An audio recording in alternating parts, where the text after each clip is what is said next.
안녕하세요. 절대값TV의 명품 PD 한PD입니다. 자, 부동산을 하다 보면 매물이 나오잖아요. 근데 우리가 이제 매물이 나오면 한번 등기를 띄워봐요. 그 집에 무슨 뭐 압류가 있나 없나. 그런데 등기를 띄워보면 다 그렇지는 않지만 매물로 나오는 집에 한 70%, 80% 다 융자가 있어요. 융자가 있어요. 한 80% 정도는 융자가 있어요.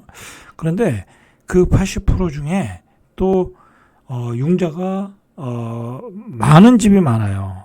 그러니까 예를 들어 매매가가 한 8억인데 융자가 한 3억이나 뭐 한 4억 정도 또는 5억 또는 6억 뭐 심지어는 뭐 거의 뭐 풀로 찬 집도 있지만 평균적으로 뭐 한 8억에 한 2, 3억은 있는 것 같고 경우에 따라 한 4억까지 잡힌 집도 한 20, 30%, 50% 이상, 잡힌 집들도, 그러니까 대출이 잡힌 집들도, 꽤 많아요.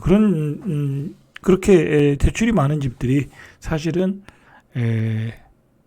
매물로 나오는 거죠. 예. 그런데, 어떤 경우에 이제 매물로 많이 나오냐면, 요즘같이 이제 경기가 안 좋을 때, 그죠? 쉽게 얘기해서, 뭐, 기업들 구조조정하죠. 그 다음에 자영업자 장사 안 되죠. 그 다음에 물가는 올라가고, 뭐, 급여는 또 많이 올라가지 못하죠. 이자 내는데 부담스럽겠죠? 그러면 이제 매물이 많이 나오는 거예요. 요즘 같은 시기가 그런 시기예요. 요즘 같은 시기가, 대출이 많은 분들이 버티기가 어려운, 타임이에요. 그래서 제가 아직 뭐 통계는 못 봤는데 아직 뭐 나온 게 없어가지고 지금 전체적으로 보면 매물들이 많이 쌓이고 있어요. 많이 쌓인다는 얘기는 많이 소화가 나오는 대로 소화가 안 되는 거죠. 심지어는 나온 지 한 3개월 됐는데도 매물을 내놓고 3개월 됐는데 집을 한 번도 안 보러 온다는 거야. 그죠? 그런 상황이다. 지금 그리고 대출을 정부가 다 막아버렸잖아요. 그죠? 그러니까 매수자가 싹 사라졌어요. 대출을 막아버린 이유도 있지만 결정적으로 경기 불황, 그죠? 극심한 경기 불황이에요, 여러분들. 지금 사실 금리를 내리기 시작했잖아요. 그죠? 내리고 앞으로도 더 내릴 가능성도 있고 그런데도 불구하고 매수세가 안 살아나요. 그죠? 큰일이에요. 자, 그것은, 극심한 경기 불황. 자, 그게 이유다. 그 다음에, 근본적인 이유는 대출이 많다, 사람들이. 심지어는요, 한 2018년도에 집을 산 사람들도, 그때는 집을 쌌잖아요. 산 사람들도 생각보다 대출이 많아요. 그리고, 이제, 예를 들어, 4억에 샀는데, 또는 5억에 샀는데, 집값이 한 뭐 8억, 뭐 9억 그렇게 올라왔잖아요. 두 배는 올라왔으니까. 그런데도 사람들은 계속해서 대출을 받았어. 그죠? 계속해서 대출을 받았어. 집값이 올라오니까 대출을 더 받은 거야. 더 받아서 어떻게 했겠어요? 뭐 지식산업센터 샀거나 다른 데 투자를 했겠죠? 아니면 주식 투자를 했거나 그러면서 이제 풀 대출로 매물들이 나오는 거야. 그런 매물들이 많아요. 생각보다. 접수하다 보면 그런 매물들이 많다. 사실 뭐 대출이 없고 뭐 한 1주택자고 뭐 집은 가지고 있으면 뭐 계속 올라왔고 그런데 뭐 굳이 매물을 내놓을 필요가 없잖아요. 그죠? 내놓을 필요가 없어요. 뭐 지역을 옮긴다든지 그렇지 않으면 매물을 내놓을 필요가 없는데 결국은 대출이 많아서 내놓는 거고 경기가 안 좋고 그죠? 이자 내기가 어려우니까 매물을 내놓는다는 거예요. 자, 오늘 무슨 뉴스가 첫 번째 나왔냐면, 노도강 쪽에서, 연끌하신 분들이 많죠. 자, 이분들이, 매물이, 경매시장으로 나오고 있다라는 거죠. 뭐, 노도강에서 연끌 쪽 하신 분들이 돈이 많아서 뭐, 연끌 온 건 아니겠죠. 빚을 이빨 땡겨서 샀는데, 집값이 안 오르죠. 그 다음에, 경기 불황이죠. 뭐, 그리고, 뭐 또 다주택자가 있을 수도 있겠죠. 여러 가지 이유로 매물들이 경매 시장에 쏟아지고 있다.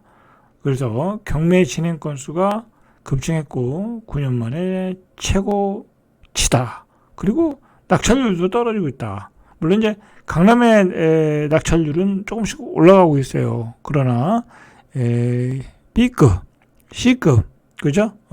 그런 지역에서는 낙찰률도 하락세고 경매 물건도 급증한다. 뭐 물건이 급증하는데 낙찰을 비싸게 받을 필요가 없겠죠. 그죠? 지금 상황이 이렇다라는 것을 요걸 통해서 우리가 알 수 있는 거예요. 지금 시장은 일단 침체 국면으로 들어갔지만 강남에서는 뭐 10억씩 떨어지는 경우도 있지만 아직도 어떤 지역에서는 또 신고가도 나오기도 해요.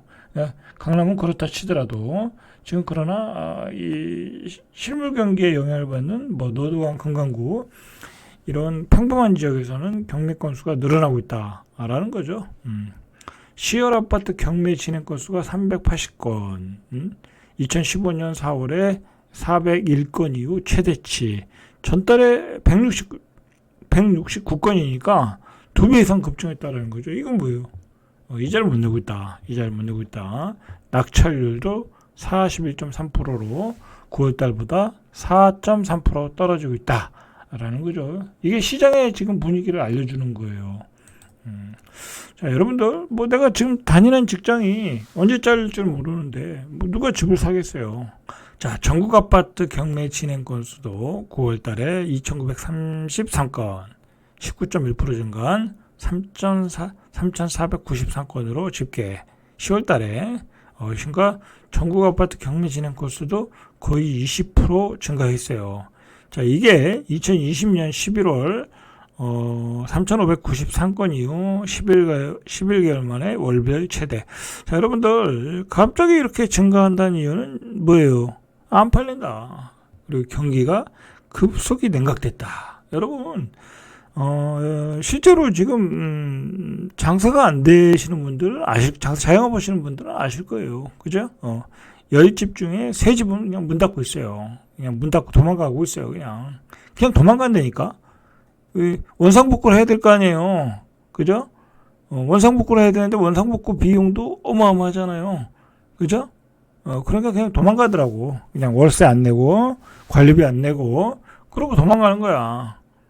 자, 집값 급등기에 대출을 받아 높은 가격에 집을 매수한 영끌족들이 빌린 돈을 갚지 못해 집을 내놓고 있다. 뭐 우리 이거 이미 얘기했던 거잖아요. 그죠?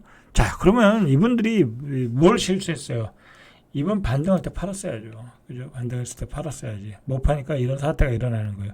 그리고, 손해보고 팔아야 되는데, 그죠? 연끌했으니까 손해보고 팔아야 되는데, 손해 안 보겠다. 그러다가 이거 다 날린 거야. 그죠? 원금 다 날린 거야. 조금이라도 건질 수 있었는데. 자, 여러분들, 지금 문제는 뭐냐면, 지금 경제 성장률이 배주고 있잖아요. 지금 굉장히 안 좋다.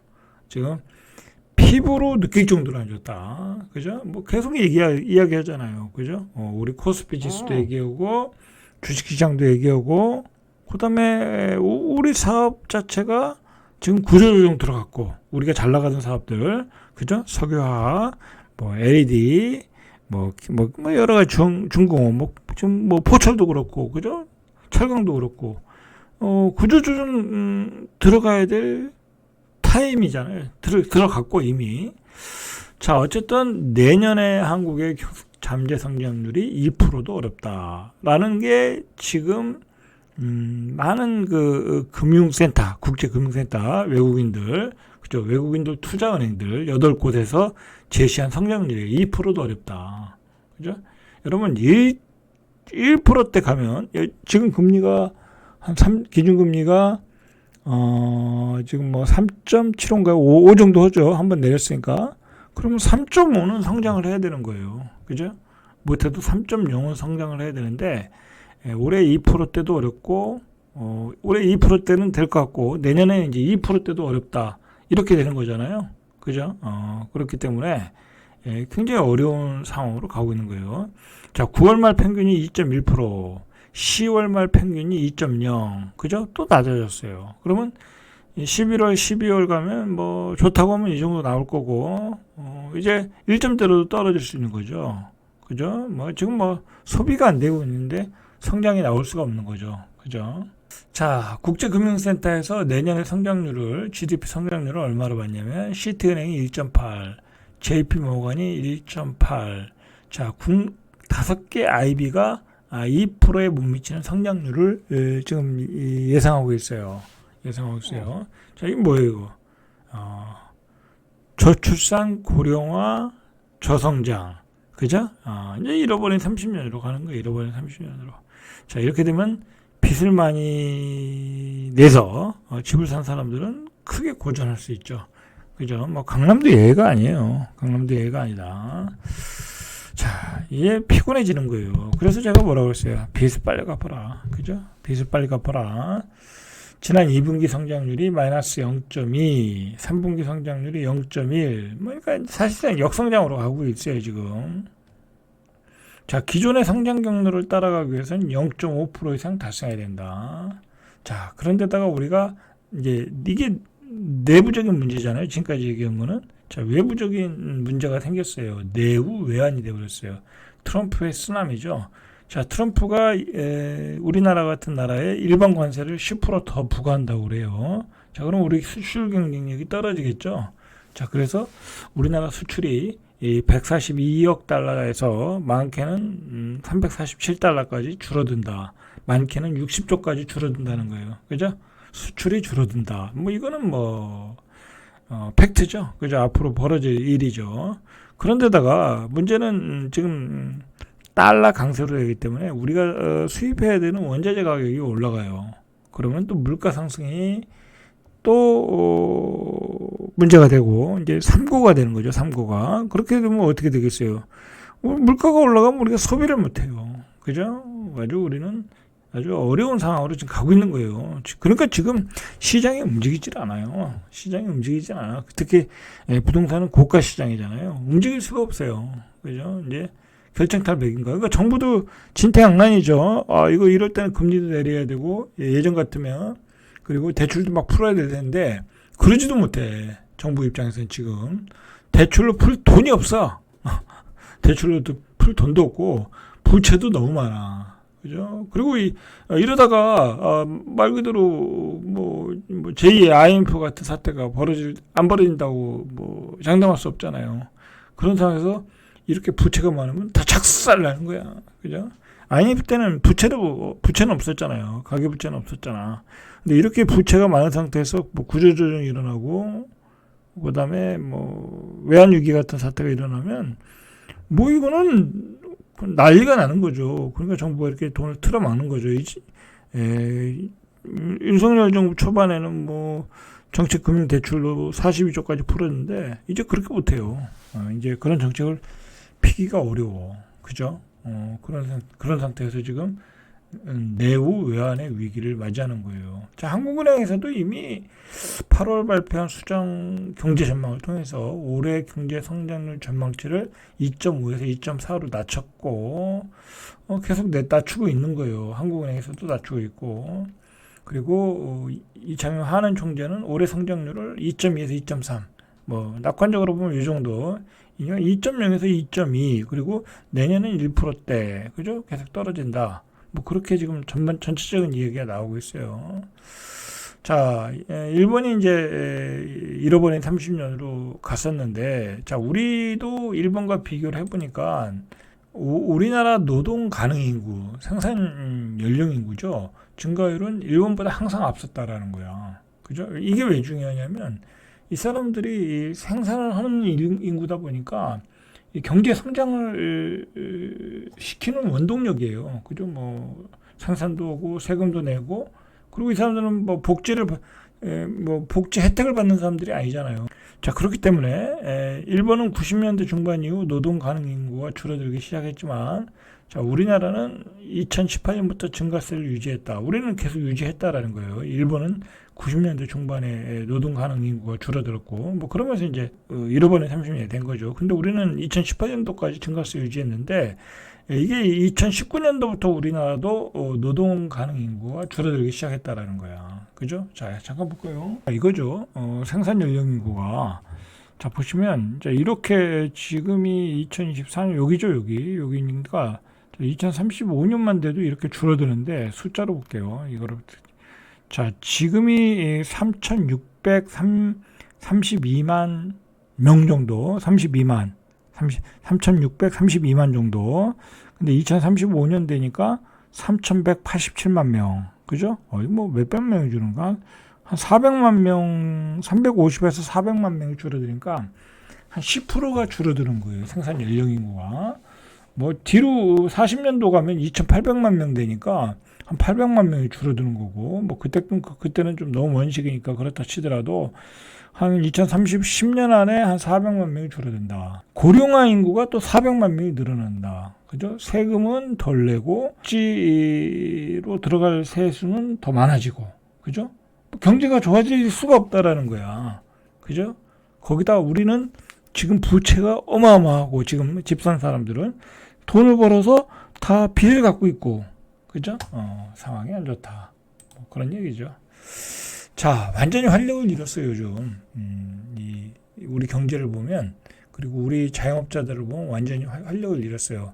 자, 그러니까 기업들이 구조조정을 하면서, 이렇게 미래에 대비를 하고 있어요.